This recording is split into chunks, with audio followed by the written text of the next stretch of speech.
제 친한 친구 중에 정말 외향적인 친구가 한 명 있습니다. 저랑 관심사가 완전히 다른 친구인데요. 최근에 이 친구가 텐트를 하나 샀다고 하더라고요. 400만 원짜리인가? 여행을 비롯해서 이런 외적 취미가 거의 없는 저로서는 정말 이해할 수 없었는데요. 그만큼 이 친구는 사람 만나는 걸 좋아하는 친구였고, 반면에 저는 뼛속부터 내향적인 성격을 가지고 있었던 거죠. 단순히 내성적인 수준이 아니라 좀 예민하고, 그리고 경계심도 많아서 사람 만나는 걸 좀 어려워했던 것 같아요. 근데 그러다가 이 친구랑 이제 오래 만나게 되면서 사람 있는 곳에서 이 친구의 이런 당찬 태도랑, 그리고 처음 만나는 사람들하고도 쉽게 어울리고 하는 모습을 보고 좀 많이 부럽다는 생각을 많이 했고, 이 친구랑 저는 어떤 게 다르기에 이렇게 인간관계의 차이가 나는 걸까라는 생각을 좀 많이 했었던 것 같아요. 저도 어렸을 때부터 그런 생각을 많이 하다 보니까 자연스럽게 이 친구를 좀 관찰을 하게 되고, 외향적인 성격까지는 아니더라도 어떻게 하면 사람들하고 관계를 자연스럽게 맺을 수 있을까를 고민을 많이 하게 되면서 외향적인 친구의 특징들을 하나씩 알아가게 됐었는데요. 오늘은 이렇게 외향적인 친구를 따라하면서 알게 된 특징과 저의 삶의 변화들을 한번 소개시켜 드려 볼까 하는데요. 세 가지를 준비했습니다. 외향적인 친구를 관찰하고 따라하면서 알게 된 변화들을 세 가지로 압축해서 한번 소개시켜 드려 보겠습니다. 첫 번째 특징은 다양한 경험을 비롯해서 트렌드에 민감하다는 건데요. 지금 생각해 보면 저를 포함해서 어떤 사람이든 자기가 관심 있는 분야에서 소심하고 조심스럽게 말하는 사람은 거의 없는 것 같아요. 그렇지 않나요? 처음에는 외향인들이 왜 이렇게 트렌드에 민감하게 반응하는 걸까? 그게 좀 이해는 안 되더라고요. 겉으로 보면 정말 좋아하는 것처럼 보이기는 하는 것 같아요. 그런데 제 생각에는 그 자체가 좋다기보다 그냥 사람들하고 대화를 하려고, 대화에 참여하기 위해서 트렌드를 계속 쫓고 있는 게 아닌가라는 생각이 들더라고요. 왜냐하면 다양한 경험은 이야기가 되기 때문이죠. 제가 지난해 파리 여행을 다녀왔을 때 있었던 일인데요. 제 가족을 포함해서 제 여행을 알렸던 지인분들 대부분이 이런 이야기를 하시더라고요. "파리 가면 소매치기를 조심해야 된다." 이런 얘기를 빼놓지 않고 항상 해 주시더라고요. 뭐 당연히 저를 걱정해서 해 주셨던 얘기겠죠. 그런데 이 외향적인 친구는 달랐어요. 그런 이야기보다 워낙 여행을 많이 다녔던 친구다 보니까 다양한 여행지에 대한 내용이나 여행 갈 때 필요한 팁들, 뭐 교통편, 그리고 자연스럽게 이것저것 다양한 주제로 대화를 할 수가 있게 되더라고요. 이때 많이 느끼게 됐죠. 경험의 차이가 이렇게 대화의 폭을 넓혀주게 된다는 걸 말이죠. 저는 예전부터 이상하게 남들이 관심 있는 것들에 대해서는 무관심해지는 그런 성격을 좀 가지고 있거든요. 그런 성격을 가지고 있던 탓에 트렌드에 정말 민감하지 않았던 것 같아요. 약간 저랑 비슷한 분들이 많이 계실 거라고 생각하는데요. 특히 좀 내성적인 분들 같은 경우는 이런 성격을 많이 가지고 계시죠. 그런데 남들이 관심이 있다는 건 그만큼 사람들하고 연결될 수 있는 연결점이 많아진다는 거잖아요. 이런 게 엄청 사소하지만 관계 입장에서는 굉장히 중요한 포인트인 것 같거든요. 트렌드에 따라가려고 노력을 하는 거, 그리고 대중적인 취미를 갖는 것, 이런 것들에 대해서 거부감을 갖고 계신 분들이 많이 있다는 건 알고 있는데, 조금이라도 트렌드에 관심을 갖고 사람들하고 연결될 수 있는 포인트를 많이 확보하려고 노력을 하는 게 굉장히 중요하다는 걸 말씀드리고 싶었습니다. 어쨌든 이 친구와 함께 지내면서 다양한 주제와 소재거리들로 대화를 하는 걸 보면서 많은 걸 느끼게 되었고, 그 이후로는 저도 이제 여행을 엄청 자주 가진 않지만 시간이 생기게 되면 여행을 가려고 이제 노력을 많이 했던 것 같거든요. 그리고 여행을 갈 때 기분 전환이나 뭐 에너지를 충전하기 위해서 가시는 분들이 많잖아요. 그것보다 제가 제안 드리고 싶은 게 한 가지 있는데요. 뭐냐 하면 한 가지 목표를 가지고 여행을 가셨으면 좋겠어요.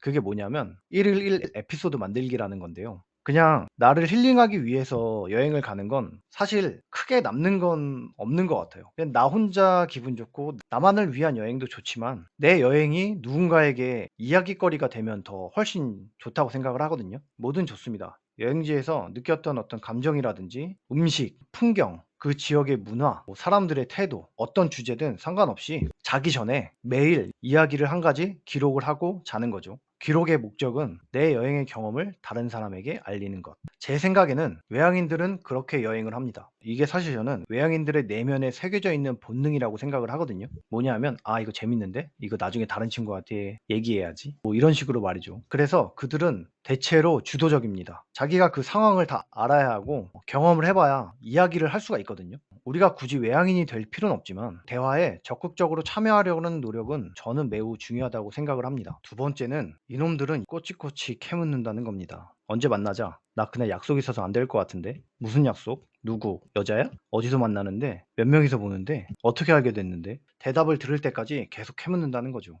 이것도 저는 좀 이해가 안 되더라고요. 왜냐하면 이렇게 사소하고 개인적인 것까지 묻는 게 오히려 서로 관계를 좀 불편하게 만든다고 해야 되나? 그렇게 생각을 했던 거죠. 제가 최근에 읽었던 대화의 힘이란 책에서 이런 이야기가 나옵니다. 상대의 감정을 끌어낼 수 있는 질문을 해야 한다. 감정적인 답변을 촉발할 수 있는 질문을 하라. 그러니까 일반적으로 내성적인 사람들은 사람에 대한 경계가 심해서 문제의 소지가 없는 일상적인 질문이나 대화를 보통 많이 하는데요. 매우 사적이거나 개인적인 질문은 사실 좀 서로 불편할 수도 있고 뭐 친구 먹을 것도 아닌데 굳이? 이런 생각을 하게 되잖아요. 애초에 사적인 영역에 대한 질문을 차단하는 거죠. 그런데 이 책에서는 그런 사적이고 개인적인 질문을 자주 해야 한다고 말합니다. 어느 정도냐면 때로는 매우 민감하다고 생각할 질문을 던지는 게 좋다고 말하더라고요. 그런 감정적인 질문을 할수록 서로 긴장도 풀어지면서 서로 연결된다는 느낌을 받는다고 하는데요. 생각해 보니까 저도 성격이 내성적이어서 그렇지 혼자 마음속에 있는 이야기를 남들에게 하고 싶었던 적이 많았던 것 같아요. 내가 불편해하는 것들이나 예민하게 생각하는 것들을 말할 기회가 있었으면 조심스럽게 이야기를 했을 텐데 누구 하나 물어봐주는 사람이 없었던 거죠. 어쨌든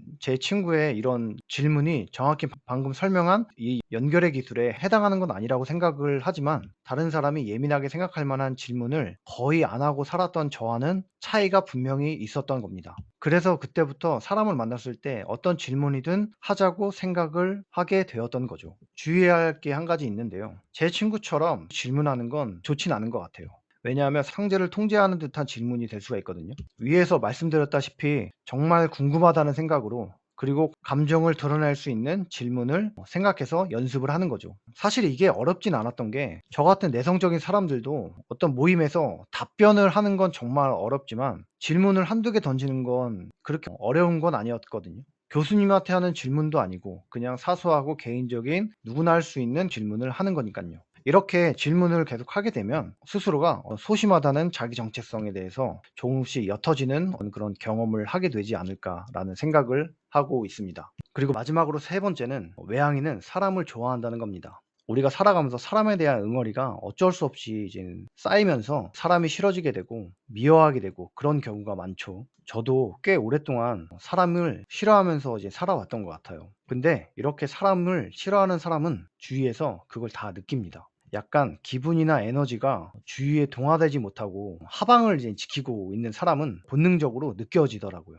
공기가 미묘하게 어색한 느낌이 드는 거죠. 이건 어쩔 수 없는 것 같아요. 만약 여러분들이 현재 사람이 싫거나 무섭거나 좀 불편하다고 생각을 하시는 분들은 무슨 수를 쓰더라도 사람을 좋아할 수 있게 좀 만드셨으면 좋겠습니다. 약간 이런 게 있거든요. 공감할 수 있을지 모르겠지만 내성적인 사람들 중에 사람을 싫어하고 불편해하는 이유 중 하나가 내 뜻대로 안 돼서 그런 경우가 많다고 생각을 하거든요. 상황이 내 뜻대로 통제가 안 되는 거죠. 본인이 통제할 수 있는 상황이 안 되니까 사람 만나는 게 계속 불편해지고 싫어지게 되고 그래서 뭐 계속 집에만 있게 되는 거죠. 위에서 얘기한 대로 대화에 적극적으로 참여하는 것, 감정을 끌어내는 질문을 하게 되면 어느 순간 내가 대화를 주도한다는 느낌을 받게 될 때가 있거든요. 이 느낌이 굉장히 중요합니다. 저는 이 느낌이 정말 좋아서 사람이 불편해지지 않게 되고 조금씩 좋아지게 되더라고요. 다시 말해서 내가 이 대화에서 적극적으로 질문을 하면서 대화의 방향을 주도하는 경험을 하게 되면 상황이 내 위주로 통제된다는 느낌을 받게 되고